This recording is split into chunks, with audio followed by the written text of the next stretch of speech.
वैष्णोदेवी 12 वर्षापूर्वीची ही गोष्ट आहे. त्यावेळी आम्ही दिल्लीमध्ये होतो. वैष्णोदेवीला जायचं खूप दिवस मनात होतं. आज वार शुक्रवार, उद्या आणि परवा अमोलला सुट्टी, सोमवारी ऑफिस. 2 दिवस काय करायचं? एकदम मनात आलं, या 2 दिवसात आपण वैष्णोदेवीला जाऊन आलो तर. मनातला विचार मी अमोलला बोलून दाखवला. अमोल म्हणाला, तुम्ही असे करा, आज दुपारी आंतरराज्य बस अड्ड्याला म्हणजे ISBTला जाऊन गाडीची चौकशी करून या. मी आणि अपर्णा दुपारी बसने लाल किल्ल्याला गेलो. तिथून जवळच बस अड्डा होता. तेथे जाऊन गाडीची चौकशी केली. रात्री 12 वाजता एक गाडी होती. ती दिल्ली ते जम्मू जात होती. गाडी मात्र साधीच होती. संध्याकाळी अमोल, मी, अपर्णा आणि अमोलचा मित्र प्रणय असे चौघे जेवून बॅगा वगैरे घेऊन कपडे करून आम्ही बस अड्ड्यावर आलो. रात्री 12ची गाडी होती. तिकिटे काढली आणि स्टँडवर गाडीची वाट बघत बसलो. गाडी रात्री 12 वाजता सुटली. मात्र गाडीमध्ये सर्वात शेवटच्या आडव्या सीटवर जागा मिळाली. दिल्ली ते जम्मू 14 तासांचा जवळजवळ 600 किलोमीटरचा प्रवास. दुपारी 2 वाजता जम्मू येथे आलो. या 14 तासामध्ये झोप हा प्रकार नव्हताच. शिवाय सकाळी प्रातर्विधी नाहीच. मूकमार्जन वगैरे सर्व गोष्टींना फाटा देऊन वाटेत ज्या एका हॉटेल नावाच्या धाब्यावर गाडी थांबली, तिथं काहीतरी खाऊन घेतलं आणि पुन्हा 2:30 ते 3 वाजता उन्हात उभे राहून कटरा जाणारी गाडी शोधू लागलो. जम्मू म्हणजे काश्मीरचं सौंदर्य म्हणतात, पण मला तरी काश्मीरी सौंदर्य शोधून पण सापडलं नाही. शेवटी एक बस मिळाली. जम्मू ते कटरा 45 किलोमीटरचं अंतर. 2 तासांनी पोचलो. गाडीतून उतरताच एक माणूस आमच्याजवळ आला आणि आम्हाला म्हणाला, इथं जवळच एक धर्मशाळा आहे. तुम्ही प्रवासानं कंटाळला असाल, तिथं हवा तेवढा वेळ विश्रांती घ्या, आंघोळ करा, फ्रेश व्हा. ही सेवा विनामूल्य आहे. फक्त वैष्णोदेवीसाठी लागणारा प्रसाद वगैरे त्यांच्याकडं खरेदी करा. आमचे डोळे तर मिटतच होते. अंग घामानं चिंब झालं होतं. प्रातर्विधी, मुखमार्जन, आंघोळ आणि विश्रांती या गोष्टीची नितांत गरज होती. त्यामुळं त्या माणसाच्या मागं आम्ही भुरळ पडल्यासारखं गेलो. त्यानं आम्हाला एक खूप मोठी खोली उघडून दिली. तिथल्या गादीवर कधी पडलो आणि कधी डोळा लागला हेच कळलं नाही. 2-2.5 तासानंतर सर्वजण फ्रेश झालो. तो माणूस आम्हाला बोलवायला आला. साहब, चलो, हमारे मालिक ने आपको बुलाया है. आम्ही सर्वजण त्या मालकाच्या पुढे बसलो. त्यानं आम्हाला वैष्णोदेवीला जाताना सोबत काय काय घ्यावायचं असतं ते दाखवायला सुरुवात केली. विविध प्रकारची रेशमी जरीची कपडे, बांगड्या, प्रसाद वगैरे सर्व दाखवून ते घेण्यासाठी त्यांनी भाग पाडलं. शेवटी कमी जास्त होय नाही करत 800 रुपये बिल झालं. ते दिलं आणि तिथून बाहेर पडलो. कटऱ्यापासून वैष्णोदेवी हे अंतर जवळजवळ 14 किलोमीटरचं आहे. संपूर्ण डोंगर चढून जायचा. हे मंदिर जवळजवळ 5200 फूट उंचावर आहे. हे अंतर जाण्याचे 4 पर्याय आहेत. एक सरळ चालत जाणे, चालत परत येणे. दुसरा पर्याय घोड्यावरून जाणे, घोड्यावरून येणे. तिसरा पर्याय डोलीतून जाणे आणि चौथा पर्याय हेलिकॉप्टरनं जाणे. आम्ही यातला घोड्यावरून जाणे हा पर्याय निवडला. आम्ही 4 तगडी घोडी निवडली. चौघांचे 600 रुपये प्रमाणे ₹2,400 त्यांना रोखच दिले. आमचा घोड्यावरून प्रवास सुरू झाला. रात्रीचा 9चा सुमार असेल. आम्ही घोड्यावर बसलो म्हणजे काय, घोड्याच्या मालकानं आम्हाला अक्षरशः उचलून बसवलं. घोड्यावर बसताच घोडेवाल्यानं आमचे दोन्ही पाय दोन्ही बाजूच्या लोखंडी रिकिबीमध्ये घातले व दोन्ही हातांनी घोड्यावर असलेल्या जीनला धरायला लावले. बराच वेळ बॅलन्स जमेना, पडतोय की काय असं वाटायला लागलं. पण नंतर लक्षात आलं की जीनला धरलं आणि दोन्ही पाय रिकिबीमध्ये असले की घोडा कितीही हलला व आपण जरी डळमळलो तरी पडत नाही नक्की. टपाक टपाक टॉक टॉक करीत घोडी चालायला लागली. घोड्याचे मालक घोड्याच्या मागे घोड्याच्या शेपटीला धरून हळूहळू येत होते. सुरुवातीला रिकामा रस्ता होता, काहीच वाटलं नाही. पण नंतर मात्र चालत जाणाऱ्या येणाऱ्यांची गर्दी जशी वाढू लागली तसं या गर्दीतून घोडी कशी जाणार याची शंका वाटू लागली. पण सरावाची घोडी त्या गर्दीतून लोकांना घासत जात होती आणि आम्ही आमचे पाय गुडघे लोकांना लागतात की काय याचा विचार करीत शरीर आकसून घेत चाललो होतो. नंतर घोडी पायऱ्या चढू लागली. त्यावेळी आम्ही घोड्यावरून मागे पडतोय की काय असे वाटायला लागले.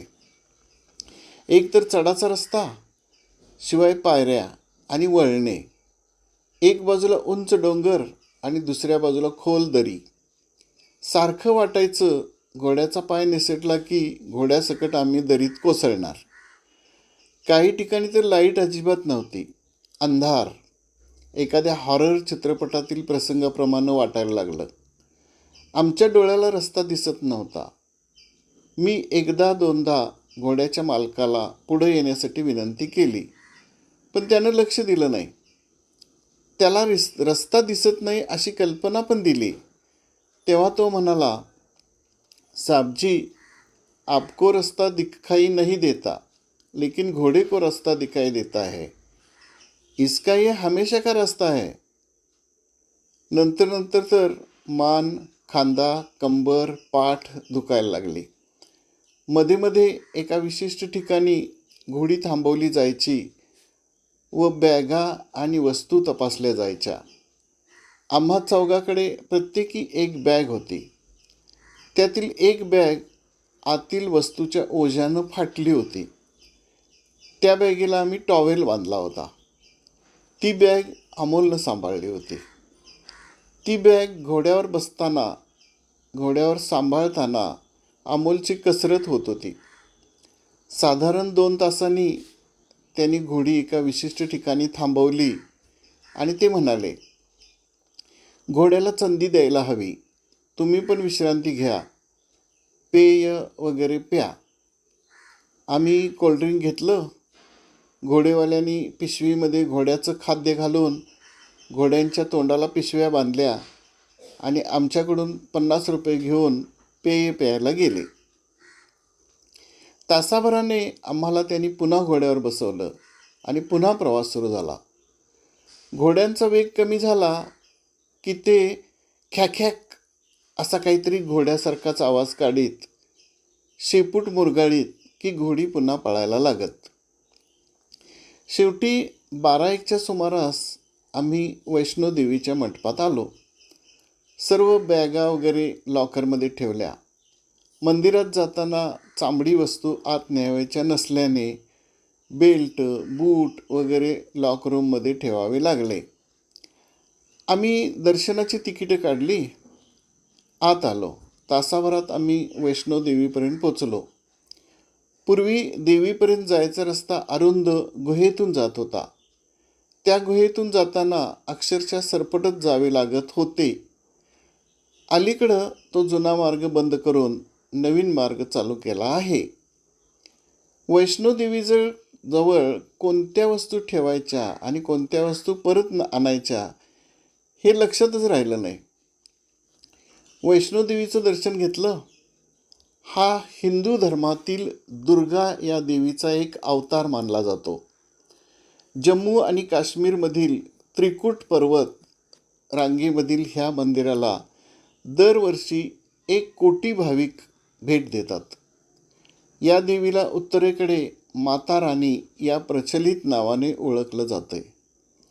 त्रिकुटाच्या डोंगरावर वसलेल्या एका गुहेत वैष्णोदेवीच्या 3 स्वयंभू मूर्ती आहेत. देवी काली म्हणजे उजवीकडील, सरस्वती डावीकडील आणि लक्ष्मी मध्यभागी पिंडी म्हणून गुहेत राहतात. या तिन्ही देहांच्या मूर्त स्वरूपाला वैष्णोदेवी माता म्हणतात. या जागेला मदर बिल्डिंग म्हणतात. या पवित्र गुहेची लांबी 98 फूट आहे.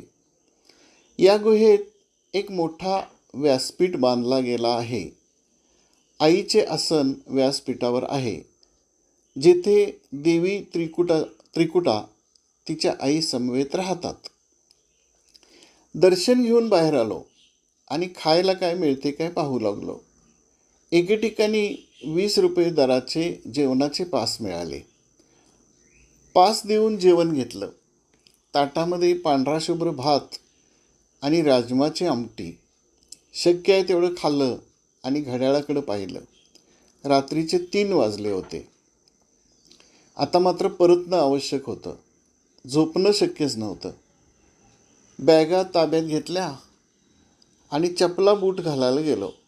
सर्वांच्या चपला बूट मिळाले, पण प्रणयचं बूट काही केला सापडेना. कोणीतरी चोरून नेला होता. शेवटी तसेच आलो. घोडेवाल्यांना शोधून काढलं आणि पहाटे 3:30 वाजता परतीचा प्रवास सुरू झाला. मगाशी घोडी चढतीला लागली होती, आता घोडी उताराला लागली. एक गोष्ट लक्षात आली की उतरताना घोड्यावरचा प्रवास फारच त्रासदायक आहे. कारण तोल पुढे जायचा, त्यामुळं मान, कंबर, पाठ आणि खांद्याला ओढ लागायची आणि कळ यायची. नंतर तर पाठीत फारच त्रास होऊ लागला. घोड्यावर अंग बधीर झालं होतं. त्यामुळे एक गोष्ट खूपच उशिरा आमच्या लक्षात आली. हादरून अमोलच्या पॅन्टच्या खिशातले पैशाचे पाकिट कुठंतरी पडलं. पाकिटामध्ये पैशाखेरीज अत्यंत महत्त्वाच्या गोष्टी होत्या. 3 बँकांची ATM कार्ड्स, पॅन कार्ड आणि कंपनीनं दिलेली 3,000 रुपयांची गिफ्ट व्हाउचर्स. पाकिट हरवल्यावर अमोल अतिशय नर्वस झाला. सर्वांचा मूड गेला. पाकिट शोधण्यासाठी मागं जाणं शक्यच नव्हतं, कारण ते मिळालं पण नसतं. सर्वांच्या डोळ्यावर झोप होती आणि अंग पण जखमेसारखं दुखत होतं. अपर्णा तर घोडेवाल्यांना सारखं म्हणायची, सावकाश जाऊ द्या किंवा मला खाली उतरा. तुमचे सगळे पैसे देतो, पण मी चालत येतो. लोखंडी रिकिबीमध्ये पाय असल्यानं दोन्ही पायाला जखमा झाल्या होत्या. त्यामुळे शेवटच्या 1-2 किलोमीटरचे अंतर आम्ही घोड्यावरून खाली उतरून चालत आलो. वाटेत एक पोलीस स्टेशन लागले. तेथे जाऊन पाकिट हरवले अशी कंप्लेंट दिली. त्याची एक प्रत आम्ही मागून घेतली. ती कोणत्या भाषेत लिहिली होती हे अद्याप गूढच आहे. पहाटे 6ला कटऱ्यात आलो. हॉटेल कपूर पॅलेस नावाचं एक छानसं लॉज मिळालं. तिथे जाऊन विश्रांती घेतली.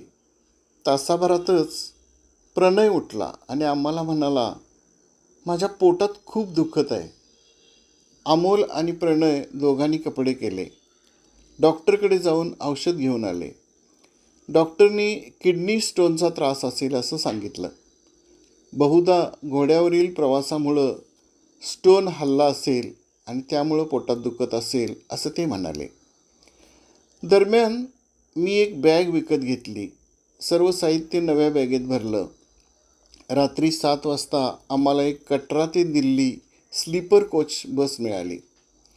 सकाळी 9 वाजता दिल्लीत पोचलो. घरी आल्यावर सर्व हिशेब केला. जवळजवळ 10,000 रुपये खर्च झाले होते. पाकिट पडल्याचं दुःख होतंच आणि घोड्यावरच्या प्रवासामुळं अजून कंबर, मणके दुखत होते. वैष्णोदेवीला जाऊन आल्याचा आनंद कुणाच्याही चेहऱ्यावर दिसत नव्हता. काय चुकलं ते पण कळत नव्हतं. वैष्णोदेवीच्या दर्शनानं सुख मिळालं की त्रास झाला याचा आम्हाला प्रश्न पडला आहे. पैसे जास्त खर्च झाले म्हणून नाराज झालो की पाकीट पडले म्हणून दुःख झाले की घोड्याच्या प्रवासानं त्रास झाला काही कळलंच नाही. पण वैष्णोदेवीच्या प्रवासावर किंचित कसलं तरी सावट होतं. थँक्यू.